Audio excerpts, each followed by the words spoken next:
আজকে এই বড় একটা দাঁড়া দিয়ে আমার মা ইলিশ মাছ রান্না করবে। এই দাঁড়াটা নাকি একা একাই নিজে নিজেই হয়েছে, আমার মা বুনেও নি। আর এইটা এত বড় হয়েছে পুরো একটা মানুষ সমান। অনেকদিন যাবত রান্না করবে করবে বলছিল, কিন্তু রান্না করা হয়ে উঠছিল না। পরে আমার আব্বা হাট থেকে একটা ইলিশ মাছ কিনে নিয়ে আসে, আর সেই ইলিশ মাছ দিয়ে এই দাঁড়াটা রান্না করবে। আমার মায়ের থেকেও বড় হয়ে গিয়েছে এটা। এই একটা দিয়েই অনেকগুলো তরকারি রান্না করা যাবে। এমন বড় বড় দাঁড়া কে কে খেয়েছেন আর কে কে দেখেছেন সবাই কিন্তু কমেন্ট করে বলবে। এরপর আমার মা ডালপালা গুলো ছেটে নিচ্ছিল। দুপুর হলেই তো আমার মা রান্না করতে যায়, আর আমি কিন্তু প্রায় সময় দুপুরের রান্নাগুলোই আপনাদের সাথে শেয়ার করি। মা এখানে দাঁড়া দিয়ে নিজেকে মাপছিল, বলছিল আমার সমান হয়ে গিয়েছে। মোবাইলে কিন্তু এতটা বড় এবং মোটা বোঝা যাচ্ছে না, কিন্তু বাস্তবে কিন্তু অনেক মোটা ছিল আর বড়ও ছিল। এরপর মা দাঁড়াটা কেটে নিচ্ছিল। ছোট সাইজের ইলিশটা দিয়ে মা দাঁড়াটা রান্না করবে। এই মোটা দাঁড়াগুলো খেতে নাকি অনেক মজা হয়ে থাকে। একদিকে ভাত রান্না করছিল, আরেকদিকে দাঁড়াটা কেটে নিচ্ছিল। এই যে দেখেন কি সুন্দর দেখতে হয়েছে। পাতলা পাতলা করে কেটে নিয়েছে, অনেক মোটা হওয়াতে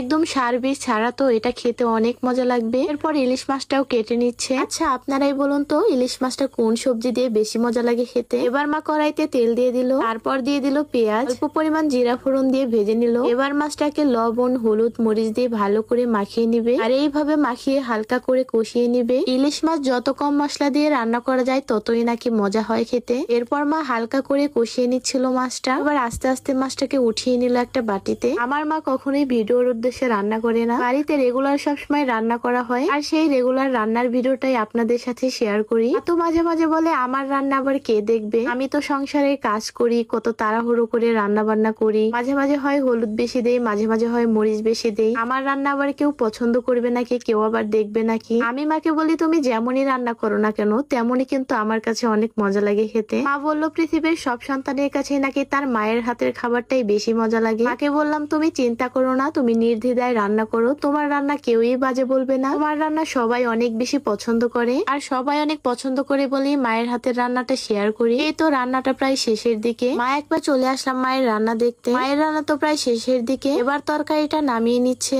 তরকারিটা দিয়ে কি সুন্দর গ্রান বের হচ্ছিল। তরকারিটা খেতে ভীষণ মজা হয়েছিল, যদিও আমি দুপুর বেলায় খাইনি, খেতে খেতে আমার রাত হয়ে গিয়েছিল। ইলিশ মাছের মাথা খেতে আমার বেশি ভালো লাগে, তাই আমি ইলিশ মাছের মাথাটা দিয়ে ভাত খেয়ে নিলাম রাত করে। আর এই দাঁড়ার তরকারিটা খেতেও অনেক বেশি মজা হয়েছিল। এখন আমি খেয়ে নেবো। আজকে এই পর্যন্তই, সবাই ভালো থাকবেন, সুস্থ থাকবেন, আল্লাহ হাফেজ।